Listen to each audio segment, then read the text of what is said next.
Coucou tout le monde, c'est Mathilde. On se retrouve dans une atmosphère un petit peu halloweenesque aujourd'hui pour tester la nouvelle palette de Martin Cosmetics, donc la palette 669. Mais pas que, on va aussi tester cette petite palette de Dior Backstage, le fond de teint Neo Nude Balm de chez Armani en teinte 50 et le fond de teint Everlasting de KVD en teinte Fox Love. Donc si vous voulez tout savoir sur cette palette et comment j'ai réalisé ce maquillage, je vous invite à poursuivre la vidéo. Avant toute chose, pour ne rien manquer de mes prochaines aventures make-up, n'oubliez pas de vous abonner à ma chaîne YouTube. Pour vous c'est très simple, c'est gratuit, il vous suffit de cliquer sur le petit bouton en bas à droite de l'écran. Ça me fera plaisir aussi si vous me rejoignez sur mon compte Insta. Je publie régulièrement des petites stories, des photos make-up, des paysages, etc. Vous remarquerez bien sûr mon petit décor d'Halloween, n'est-ce pas? Et mon petit collier d'Halloween. Donc cette petite palette de la marque Martin Cosmetics, c'est la marque de Gaël Garcia Diaz. Ça vaut le coup d'aller voir sa chaîne rien que pour l'univers, l'atmosphère de Martin Cosmetics qui est quand même très spécial. À chaque fois pour les sorties de ses palettes, elle fait des campagnes monstrueuses, enfin avec un budget quand même énorme. Je crois qu'elle parlait dans sa vidéo d'un budget genre de 80 000 €, rien que pour faire les campagnes de marketing, quoi, de publicité autour de la sortie de son maquillage et de ses palettes. Moi j'aime bien l'atmosphère en tout cas de Gaël Garcia Diaz. Je pense que c'est une personne très intelligente sous des airs de provocation et qui a à cœur de faire de sa marque une marque de qualité. Donc j'ai commandé la palette sur le site de Martin Cosmetics parce qu'elle n'est pas vendue ailleurs en fait que sur son site. La palette est arrivée très bien emballée dans un petit packaging avec du papier de soie, il n'y a pas eu de souci. Vous avez d'abord un premier packaging en carton noir comme ça avec le M de Martin Cosmetics. Faut savoir que c'est une collection d'Halloween mais qui restera dans sa collection permanente, mais le thème de cette palette c'est un peu Halloween. Dans la collection en fait 669, il y a également, moi j'ai pas pris, mais il y a également deux rouges à lèvres, je vous les mettrai peut-être en visuel, donc il y a un rouge à lèvres noir et un rouge à lèvres bordeaux foncé. Et il y a également deux cools dans la collection, un kohl vert et un kohl bordeaux, mais moi je les ai pas pris parce que c'est des crayons à tailler, puis j'en ai déjà plein, donc j'ai pas trouvé nécessaire. J'ai craqué par contre sur la palette. Vous la recevez avec un petit carton sur lequel est marqué Abracadabitch, typique de Martin Cosmetics, et donc le nom de la palette ici c'est 669. Donc moi j'avais entendu dans une de ses interviews, je voulais pas mettre 666 parce que c'est quand même un chiffre assez connoté niveau satanique et tout ça. Ça aurait pu éventuellement freiner des personnes à l'achat de la palette, je pense, ou pas, enfin j'en sais rien. En tout cas c'est pour ça elle a pas fait 666, elle a fait 669 avec le 9, voilà, le 9 qui tombe comme ça. La palette a un très très beau packaging, bon certes un peu épais mais c'est pas très grave. Vous voyez il y a des petits coins ici métallisés, c'est vraiment hyper quali, hein, c'est pas du plastique. Là c'est un petit velours noir. Elle est imposante mais pas très lourde et vous avez ici un petit fermoir qui s'ouvre. Donc à l'intérieur bien sûr un petit miroir et les teintes avec un plastique protecteur. Je vous montre les teintes déjà. Et je vais vous lire toutes les caractéristiques de la palette. Vous aurez les swatchs bien sûr après. Donc cette palette, elle est vendue au prix de 54,95 € sur le site. Moi je me suis abonnée tout de suite à la newsletter, comme ça j'ai eu directement 10%. Ça m'a payé les frais d'envoi, parce que les frais d'envoi en Colissimo, donc ils étaient à 8,30 €. Ça a été livré très rapidement, de 3-4 jours, je sais plus exactement, mais voilà, vraiment pas d'attente. Donc au total, avec les frais de livraison, elle m'est revenue à 57,65 €. Je trouve que c'est très correct pour une palette avec un packaging travaillé, une qualité de fard, vous allez voir, qui est très bonne, et tout autour, un univers qui est vraiment construit. La lumière s'assombrit de plus en plus dehors, j'espère que ça se voit pas trop à la caméra. La palette est vegan, elle n'est pas indiquée cruelty free, elle est indiquée qu'elle est contre les tests sur les animaux, alors j'imagine qu'elle a peut-être pas eu la certification, je ne sais pas. Dites-moi ça si vous le savez en commentaire. Cette palette se veut un authentique objet de magie noire. Elle est composée de 18 fards, donc il y a des duochromes, des crémeux irisés, des semi-mats, des pailletés, des mats ultra pigmentés. Vous verrez ça dans les swatchs après. Il y a 9 teintes mates, en fait, si vous regardez, et il y a 9 teintes qui sont autres, c'est-à-dire irisées, métallisées, duochrome. Au niveau de la formulation des fards, ils sont sans alcool, sans huile minérale, sans propylène glycol, ni nanoparticules, ça c'est très important. Sans nanoparticules, c'est vraiment un bon point. Sans BHA, sans phtalate, enfin bref, la compo est quand même travaillée, la compo est clean, donc ça c'est vraiment un point aussi positif qui est à noter. La palette fait 29 grammes, donc ça fait à peu près 1,6 g par fard, ce qui est tout à fait correct. J'ai souvent entendu dire qu'elle ressemblait aux palettes Jeffree Star. Alors c'est vrai que Jeffree Star a des packaging un petit peu rectangulaires comme ça et un petit peu de la même épaisseur. Après au niveau de l'intérieur, effectivement ça peut aussi faire penser un petit peu parfois aux palettes qu'a sorti Jeffree Star. Je trouve que Martin Cosmetics, enfin Gael Garcia Diaz, elle a vraiment son univers à elle. C'est pas copié sur Jeffree Star. Et puis j'ai envie de dire... Enfin moi perso je m'en fous quoi. Tant que la palette me plaît, c'est tout ce qui compte. Donc je vous la remontre de près. Elle est vraiment très très belle. C'est une palette qui se veut un peu Halloween, un peu dark. Il n'y a pas de fard vraiment très très clair. Hein. Pour faire votre coin interne par exemple, il n'y a pas vraiment un fard peps je trouve très clair. Ça va être plus une palette pour faire des maquillages un peu soutenus, un peu dark, un peu de soirée. Mais la palette se veut voilà plutôt palette Halloween, smoky, un peu dark. Moi très honnêtement, plus que de me faire penser à la Jeffree Star, elle m'a fait penser à la palette Triochrome de Natasha Denona. J'ai un peu l'impression quand même que le look que j'ai fait, j'aurais pu le faire presque aussi un peu avec la Triochrome. Je trouve que les fards à effet ont quelques similitudes avec les fards Triochrome de la palette Natasha Denona, la palette Triochrome. Je vous laisse avec les swatchs et le maquillage.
En base à paupières, je viens appliquer le bébé crayon de chez Herborian avec un pinceau biseauté Zoeva.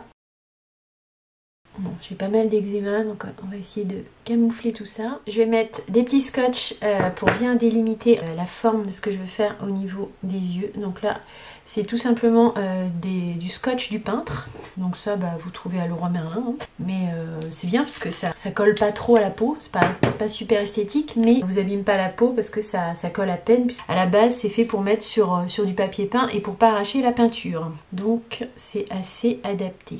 Dans la palette 669, il n'y a pas de poudre claire pour faire la paupière fixe. Donc je vais prendre tout simplement celle qui est dans ma rotation, la Too Faced, la Prime and Poreless. Puis je vais venir poudrer. Bon, je ferai mon teint et mes sourcils après. On va vraiment se concentrer sur les yeux parce que c'est ça qui nous intéresse aujourd'hui. Donc j'ai envie de tester un petit peu les couleurs. Donc je vais faire l'œil droit et l'œil gauche de façon différente. Je pense que je vais partir dans les tons bleus comme ça ici pour un œil et plus dans les tons prune, rose pour l'autre œil.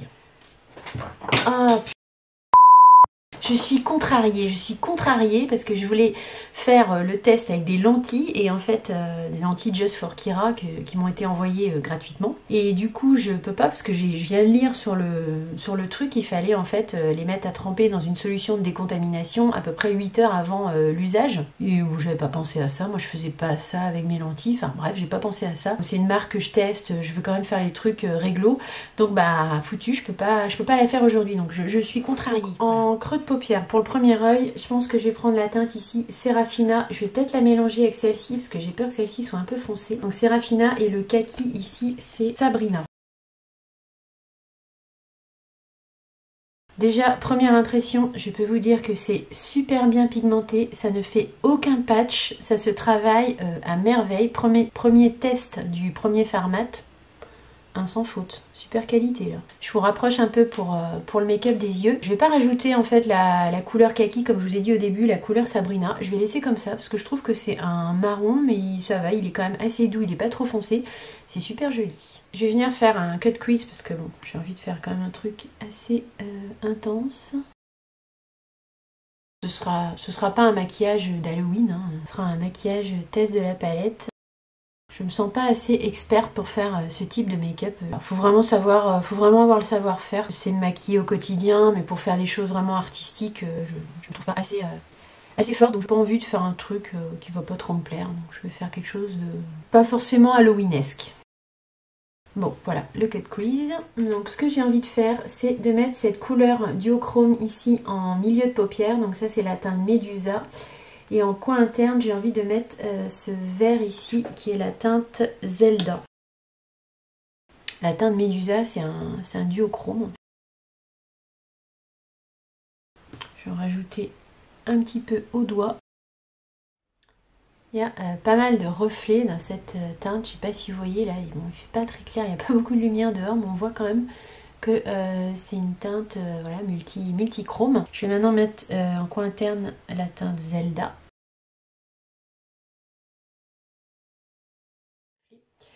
En coin externe, je vais venir mettre cette couleur ici, le bleu canard, là, qui est très belle, qui s'appelle Lavina. C'est bien pigmenté.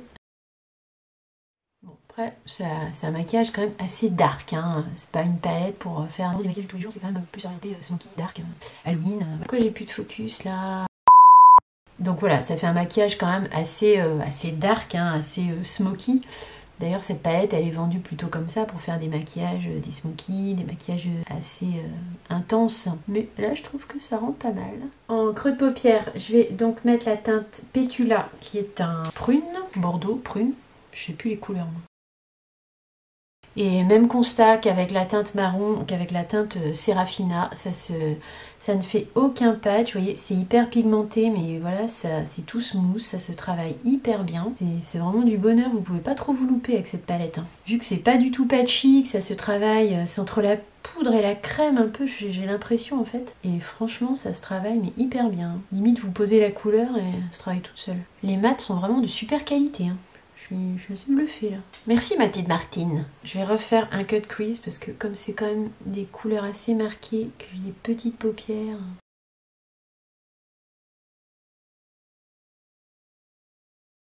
Si vous mettez un peu trop de matière avec votre anti-cerne, vous pouvez venir un petit peu l'estomper comme ça à l'éponge, ça relisse un petit peu avant de mettre les fards. Je vais prendre maintenant la teinte Euphénia que vous voyez vous ici très fuchsia, mais en fait c'est pareil, c'est une teinte multichrome. Moi je la vois entre orange et... Quand je la regarde de face, je la vois orange et vous la voyez fuchsia. Donc. Et je sais pas si vous voyez, c'est assez surprenant, mais en fait quand je le mets sur ma paupière, bah, ça ressort vert. Faut jouer avec pour bien maîtriser les couleurs, je pense. Hein.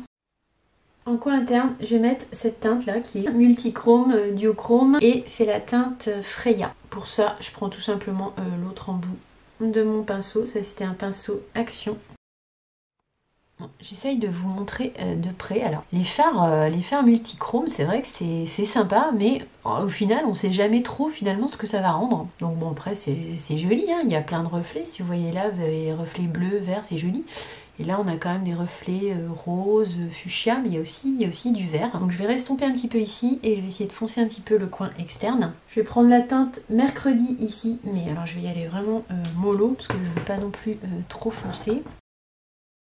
Donc voilà ce que ça donne pour l'instant. Il y a quand même pas mal de reflets multichrome. Je vais enlever les scotch, je vais faire mon teint, je vais vous dire les produits que j'ai utilisés. J'ai fait un trait de liner, j'ai mis du crayon noir en muqueuse intérieure mais en ras de cils supérieur en fait. Pour vraiment essayer d'intensifier un petit peu le trait noir au-dessus de mes cils. Et je suis venue faire donc de chaque côté un ras de cils inférieur en reprenant tout simplement de ce côté-là la couleur Lavina et de l'autre côté la couleur ici Bordeaux Pétula, puis j'ai remis un peu en coin interne, j'avais mis en paupière supérieure donc cette teinte là et la teinte claire ici pour cet œil là. Bon, c'est un peu dark, hein, on est d'accord, c'est un peu halloweenesque quand même, mine de rien. C'est pas tout à fait fini, je vous dis juste, j'ai mis le Good Apple de chez Kat Von D pour le fond de teint en teinte médium 0,27. Je suis venue poudrer avec la poudre Too Faced, donc la Prime and Poreless, qui est une poudre blanche, donc qui n'est plus très blanche parce que je mets mes pinceaux dedans. En mascara, j'ai mis le mascara de chez Unique, il y a une double brosse en fait. Si vous n'avez pas vu ma ma vidéo sur Unique, il y a une double brosse, donc il y a une brosse comme ça qui est une grande brosse, donc il faut appliquer en premier et après en fait c'est bien de venir appliquer la petite brosse mais toujours sur les cils du haut, ça intensifie et ça donne beaucoup plus de volume et après bien sûr vous pouvez l'appliquer sur les cils du bas, donc c'est ce que j'ai fait ici, je trouve que c'est quand même assez réussi. Pour les lèvres, j'ai pris le rouge à lèvres qui était dans ma rotation. J'ai mis le crayon à lèvres, donc vous avez dû voir dans ma précédente vidéo, c'est la marque Sobio Contour des lèvres. C'est une teinte neutre qui va, la teinte 702 qui va à peu près avec tous les rouges à lèvres. Il est assez gras en fait, j'avais un peu peur quand j'ai refait les swatchs, mais en fait ça va. J'ai mis un Vice Lipstick de chez Urban Decay en teinte Fuel et par-dessus, je suis venue mettre le Lip Paint, le gloss de chez Tarte pour me donner un petit peu de brillant. Je suis venue également faire mes sourcils avec ma poudre Ellen Wild comme d'habitude. Donc maintenant j'ai envie de tester avec vous cette palette, on l'a pas encore testée en vidéo, donc c'est la palette Dior Backstage en teinte 001 Universal, donc c'est une palette qui se compose de 4 highlighters, bronzer, blush, enfin voilà, c'est un petit peu multifonction. Je voudrais aussi tester le blush Neon Nude de chez Armani, donc je l'ai déjà testé en teinte 30, mais là c'est la teinte 50, donc c'est plutôt un prune. Et j'ai envie de tester par-dessus le blush de chez Kat Von D que j'ai en teinte Fox Love. Déjà pour commencer, j'ai envie d'en mettre un petit peu sur mon arcade sourcilière, donc je pense que je vais mettre un côté du blanc et un côté du rose, ou voire mélanger les deux. Je prends un pinceau propre quand même pour faire ça. Ça envoie de la lumière directe. Et l'autre côté, je vais mettre le rose en fait. Comme de l'autre côté, je suis dans les tons roses. Bon écoutez, cette petite palette, elle est top.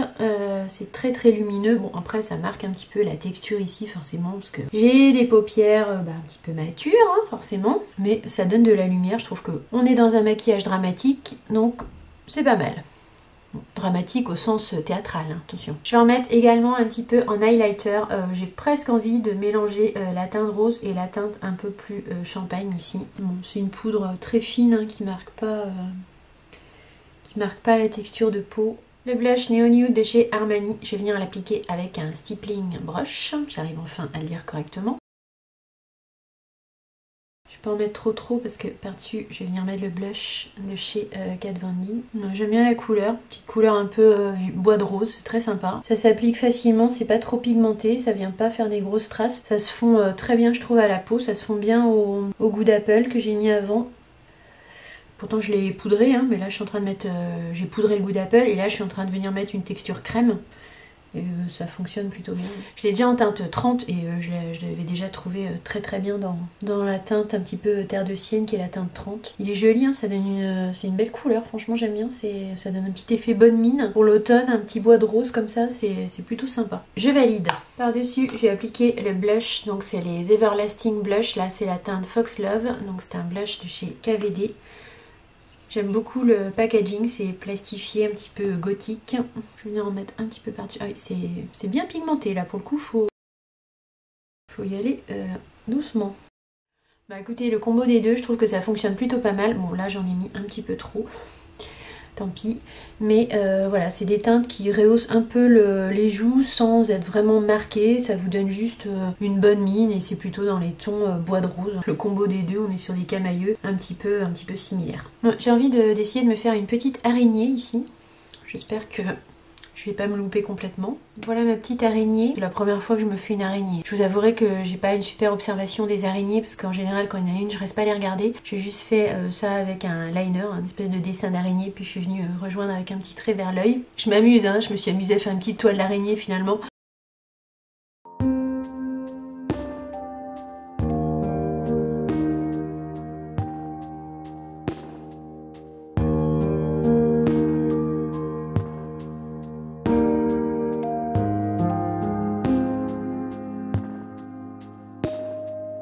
Conclusion sur la palette au niveau des fards mat que j'ai testé, donc c'est-à-dire celui-ci, le bleu canard, le marron foncé, je vous redis pas les noms parce que j'arrive pas à les lire à l'envers, le prune ici un petit peu lit de vin, noir aussi que j'ai testé, donc Annabelle. J'ai trouvé les fards mat d'excellente qualité, ça m'a fait penser au Pat McGrath en fait. Le boulot il se fait tout seul, le fard il se fond à votre paupière, il y a juste un petit trait de pinceau à donner et la couleur est appliquée, c'est génial, il n'y a aucun patch, ça se diffuse extrêmement bien. J'ai vraiment trouvé la qualité des fards mat incroyable. Pareil au niveau des duochromes que j'ai testé, donc celui-ci, celui-ci et celui-ci. Donc j'ai testé Freya, Euphenia et Medusa, donc c'est les fards multichromes de la palette. Je les trouve de très bonne qualité, hein. Ils s'appliquent très bien, il n'y a pas de problème. Après voilà, ils sont pas, moi je trouve qu'ils sont un peu dark en fait. Mais après ça reste des multichromes. Ça me fait le même effet en fait dans la palette Triochrome de Natasha Denona, et j'ai envie de dire ça me fait presque un peu le même effet avec tous les multichromes. C'est comme s'il fallait leur rajouter un petit